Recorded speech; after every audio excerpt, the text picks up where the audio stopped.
আমাদের বাড়িতে বাগানে হয়েছিল লাই শাক। নিজের বাড়িতে বাগানে ধরা সবজি কিন্তু বাইরে কেনা সবজি থেকে দ্বিগুণ স্বাদ হয়। তো আজকে বাগানে ধরা লাই শাক দিয়েই একটা বয়েল মতো করে রেসিপি করব।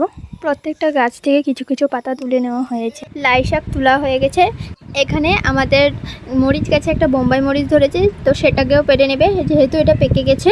আমি এই মরিচটার অনেক নাম শুনেছি, বোম্বাই মরিচ, যেমন কি কামরাঙা মরিচ, ভুট মরিচ। ভীষণ ঝাল হয় মরিচটা। তো এখানে নেওয়া হলো বাঁশের কোড়ল, এগুলো বাজার থেকে কিনে নেওয়া হয়েছে। তো বয়েলটাতে বাঁশের কোড়লও দেব।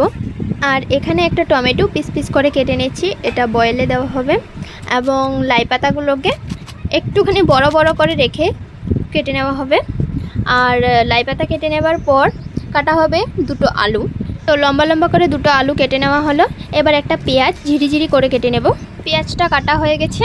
এবার যে বোম্বাই মরিচটা পেরেছিলাম এটা অর্ধেক দেবো, কেননা আমরা বেশি ঝাল খাই না, এটা অনেক ঝাল হয়, তার জন্য এটা অর্ধেক দেওয়া হবে। আর এই অর্ধেক দেওয়াতেই অনেকটাই ঝাল হয়ে গেছে। তো মরিচ সব কিছু কাটা হয়ে গেছে, লাই পাতা সব কাটা হয়ে গেছে। এবার বাঁশের কোড়লগুলোকে একটু ছাড়িয়ে নিয়ে গোল গোল শেপে কেটে নেব, এটাকেও বয়েলে দেওয়া হবে।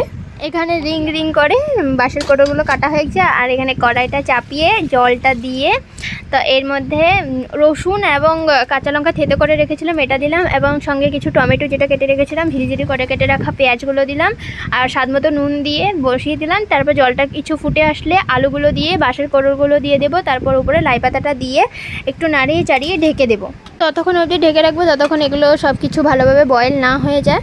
কিছুক্ষণ পর উঠিয়ে দেখলাম এই যে বাঁশের কালারগুলো কিন্তু চেঞ্জ হয়ে গেছে এবং আলু সব কিছু বয়েল হয়েই গেছে। তো এবার এটাকে নামিয়ে নেব। হ্যাঁ, এটাতে মশলাপাতি তো বেশি কিছু নেই, কিন্তু তবুও এটা কিন্তু খুবই স্বাদ হয়েছে খেতে। অবশ্যই ট্রাই করে দেখবেন।